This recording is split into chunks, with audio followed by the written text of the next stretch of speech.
This is Embedded Thought, also known as Saverit. Today we're going to be setting up OP-Return and Peercoin RPC. We're going to be getting those from GitHub repositories, one from PeerChemist and one from the Peer Assets repository. Basically, you're going to want to already be running a testnet node. So if you don't have that started, go ahead and go do that. If you have a normal PBcoin running, not on testnet, just go and change your config file and add at the bottom just testnet equals to 1. So let's get started. I'm going to use pip to install both of these.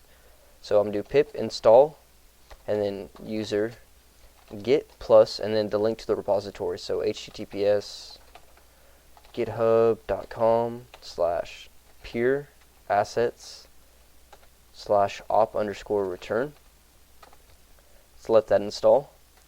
Okay, and so next we're going to want to do pip install user git plus https github.com/peerchemist/peercoin_rpc.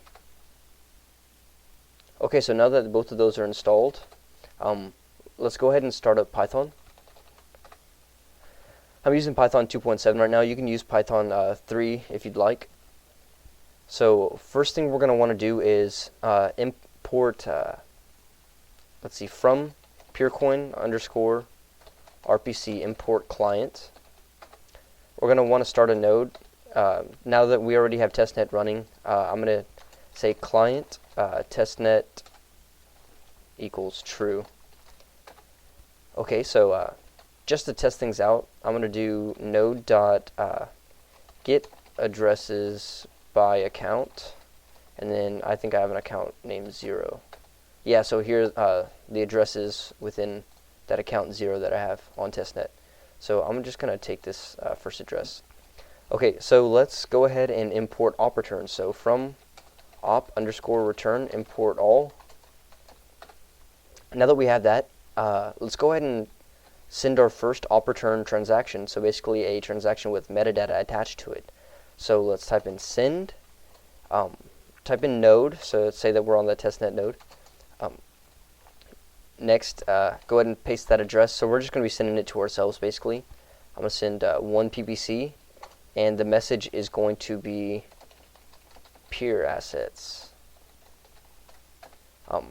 If you're successful, or once you're successful, you should get a resulting transaction ID. And basically, to verify what's in that transaction ID, or to get the message that's within it, there's this function called read. So let's go ahead and do read node and then the transaction ID. And as you can see, it pulled out the information stored in the op-return. So there it is. If you want to see basically the entire decoded raw transaction, the verbose version, let's look at an instance of Peercoin RPC. So I'm going to type in node.get raw transaction, and then I'm going to put that transaction ID right there. And so this is the verbose version of the raw transaction. We only want to look into the v out, so I'm just going to seclude everything else.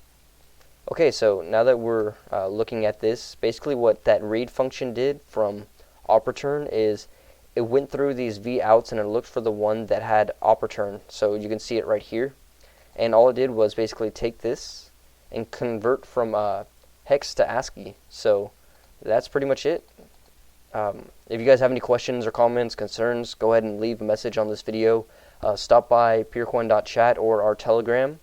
So see you next time, guys. I'm going to be making a video soon to show you how to decode peer assets transactions such as deck spawning or card transfers. So stay tuned.